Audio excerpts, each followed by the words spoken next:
Tensions flare as Philippine vessels confront the Chinese Coast Guard near a disputed shoal. This was the headline that flashed across news screens worldwide just this morning, January 2, 2026. A routine resupply mission to a remote Philippine outpost turned into a high-stakes naval confrontation. Philippine Coast Guard cutters, escorting smaller supply boats, found their path blocked by larger, more imposing Chinese vessels. The air was thick with tension. Radio warnings crackled between the ships. Horns blared across the calm, turquoise waters. For hours, the world watched, holding its breath. This was not just a simple maritime dispute, it was a test of wills between a rising regional power and an established global giant. The standoff at Second Thomas Shoal, or Ayungin Shoal, is more than just a news event. It's a critical moment in a long-simmering conflict over territory and sovereignty. The Philippines, once outmatched and outnumbered, now stands its ground with modern ships and well-trained crews. Today, something was different. The Philippine commanders stood firm, backed by new alliances and a national commitment to self-defense. This incident highlights a profound shift in Southeast Asia's strategic landscape. The Philippines is no longer the vulnerable nation it once was. A quiet transformation has been underway, fueled by new alliances and rapid military modernization. The standoff did not escalate into open conflict, but it sent a clear message. The Philippines is now capable of asserting its rights. The days of being easily intimidated are over. The balance of power in this vital waterway is changing, and the world is taking notice. The Philippine government's comprehensive archipelagic defense concept is now being put to the test. The tense encounter at Second Thomas Shoal demonstrates that the Philippines is ready to stand firm, backed by new capabilities and international support.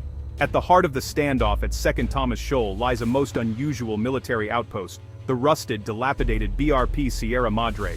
Once a U.S. Navy tank landing ship, it was intentionally grounded by the Philippine Navy in 1999 to serve as a permanent outpost. A small contingent of Filipino Marines lives aboard, enduring isolation, heat, and the constant threat of typhoons. The ship is slowly being consumed by rust and the relentless sea, but for the Philippines it's more than just a wreck.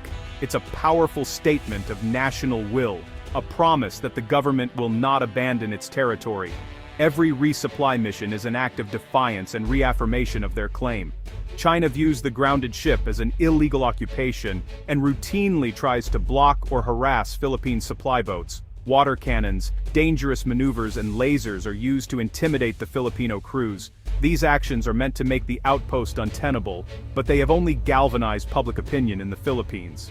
The plight of the Marines has become a rallying cry for national pride and sovereignty. The ship, in its decay, is now one of the most potent symbols of the nation's struggle. It serves as a constant reminder of what is at stake. The determination it represents has never been stronger. The BRP Sierra Madre may be rusting away, but the resolve it embodies endures.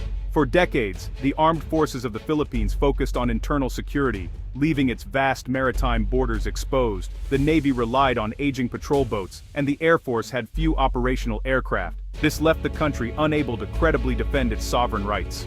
The loss of Scarborough Shoal in 2012 was a wake-up call.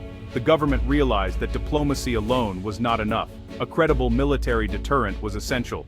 This led to the revised AFP modernization program, broken into 3 phases, or horizons. Horizon 1 upgraded basic capabilities. Horizon 2, now nearing completion, brought in multi-role fighters, new frigates, and advanced missile systems. The focus shifted from internal security to external defense, no longer just patrolling, but denying adversaries control of sea and air. Today, the Philippine Navy operates modern frigates with advanced missiles, the Air Force flies supersonic jets, and the Army fields coastal defense missiles. The military is becoming more capable, professional, and confident. The hollow force is being filled with real substance. The Philippines can finally stand up for its interests. The transformation is visible, and the nation is no longer an easy target. The Horizon Defense Initiative is reshaping the country's future. The cornerstone of the Philippines' new defense strategy is a layered missile defense network, active archipelagic defense. Multiple weapon systems create overlapping fields of fire, covering hundreds of kilometers out to sea and right up to the coast. Long-range land-based anti-ship missiles control key choke points. Naval frigates and corvettes provide mobile, medium-range defense. Short-range air defense systems protect critical bases and civilian centers. This multi-layered approach ensures no easy gaps for an enemy to exploit. Integration is key. Systems from the US, India, and Israel must communicate seamlessly. Sophisticated command, control, and intelligence networks tie everything together. Radars, satellites, and surveillance aircraft provide a unified battlespace picture. Commanders can allocate the right weapon to the right target at the right time. The Philippines is investing heavily, knowing its shield is only as strong as its integration. New weapons are only as effective as the people who operate them. The Philippines has dramatically expanded joint military exercises with allies, especially the annual Balikatan drills with the United States. Balikatan now involves thousands of troops, practicing everything from amphibious landings to live-fire missile drills. These exercises build interoperability, ensuring Philippine and American forces can operate together seamlessly in a crisis. Japan and Australia have become regular participants, focusing on humanitarian assistance, disaster relief, and maritime security. These multilateral exercises create a network of like-minded nations committed to a free and open Indo-Pacific. Any threat to the Philippines is now a concern for the broader international community. This web of alliances provides access to advanced intelligence, logistics, and diplomatic support. When Philippine vessels are harassed, allies are quick to voice support and condemn aggression. This diplomatic and military reinforcement ensures the Philippines does not stand alone. It is now part of a team, united by shared values and a vision for regional stability.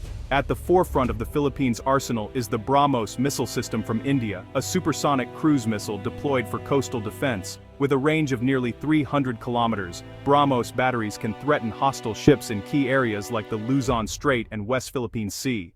From the US, the Typhoon system brings Tomahawk and SM-6 missiles, extending the Philippines' defensive reach over 1,000 kilometers.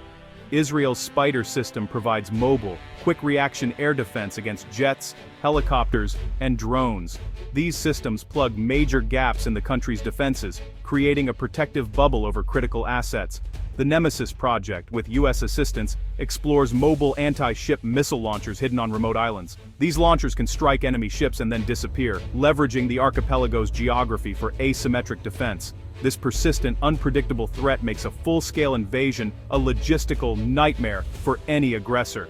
The new arsenal is a game-changer, giving the Philippines real deterrent power for the first time. Modern weapons combined with strategy are transforming the nation's defense. The Philippines' geography, once a defensive liability, is now its greatest asset. The comprehensive archipelagic defense concept turns the nation's islands into a natural fortress. Mobile, land-based missile systems are positioned on key islands like Luzon, Palawan, and Mindoro. These islands serve as unsinkable aircraft carriers and missile platforms, controlling vital sea lanes.